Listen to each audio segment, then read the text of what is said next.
எல்லாரும் எப்படி இருக்கீங்க? சில சமயம் எது சரின்னு நமக்கு தெரிஞ்சோம் அதை செய்யறது ரொம்ப கஷ்டமா இருக்கும் இல்லையா? இன்னைக்கு நம்ம நேர்மையோட அழக பத்தி ஒரு சின்ன கதை கேட்க போறோம்.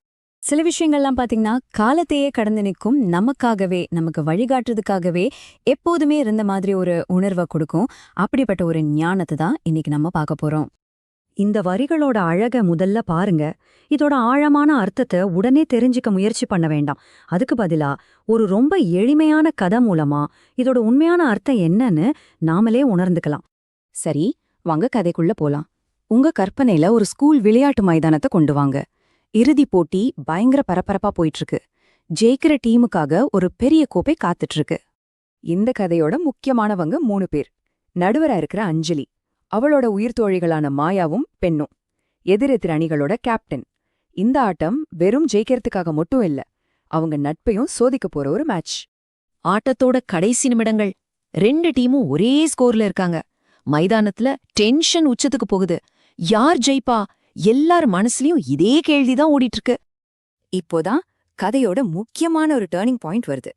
இங்கேதான் ஒரு ரொம்ப கஷ்டமான முடிவை எடுத்தே ஆகணுங்கிற ஒரு நிலைமை உருவாகுது. அந்த முக்கியமான நேரத்துல மாயா ஒரு சின்ன தப்பு பண்றா. ஆட்டத்தோட வேகத்துல வேற யாருமே அதை கவனிக்கல. ஆனா நடுவரா இருந்த அஞ்சலியோட கூர்மையான கண்ணிலிருந்து அது தப்பவே இல்ல. இப்போ முழு பொறுப்பும் அஞ்சலியோட கையில தான். ஒரு நிமிஷம் யோசிச்சு பாருங்களேன். நீங்க அஞ்சலி இடத்துல இருந்தா என்ன செஞ்சிருப்பீங்க? உங்க நட்பு முக்கியமா இல்ல விதிகள் படி நியாயமா இருக்கிறது முக்கியமா? ரொம்ப கஷ்டமான கேள்வி இல்லையா? கதை இப்போ கிளைமேக்ஸ்க்கு வந்தாச்சு. அஞ்சலி தன்னோட முடிவை சொல்ல வேண்டிய நேரம். அஞ்சலியோட மனசுக்குள்ள ஒரு பெரிய போராட்டம் நடக்குது. ஒரு பக்கம் தன் உயிர் தோழி மாயா, அவ வருத்தப்படுவாளே, அவங்க நட்பு ரொம்ப முக்கியமாச்சு.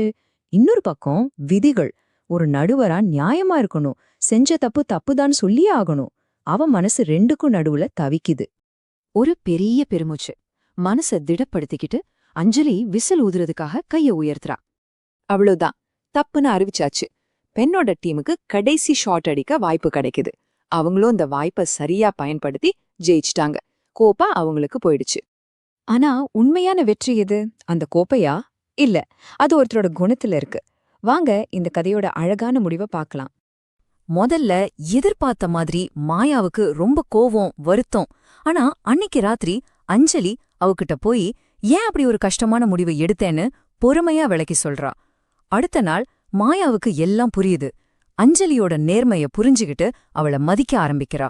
அவங்க நட்பு உடையல, இன்னும் சொல்லப்போனா நம்பிக்கையோட அடித்தளத்துல இன்னும் பலமா மாறுது. இந்த கதை மூலமா நாம கத்துக்கிட்ட அந்த அருமையான குணம் இதுதான், நடுவு நிலைமை.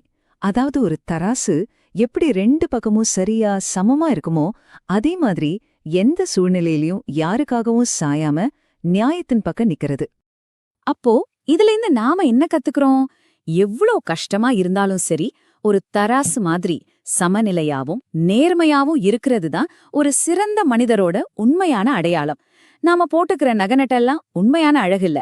இந்த மாதிரி பாரபட்சம் பார்க்காத குணம்தான் சான்றோர்களுக்கு உண்மையான அணிகலன். இத பத்தி நீங்க என்ன நினைக்கிறீங்க?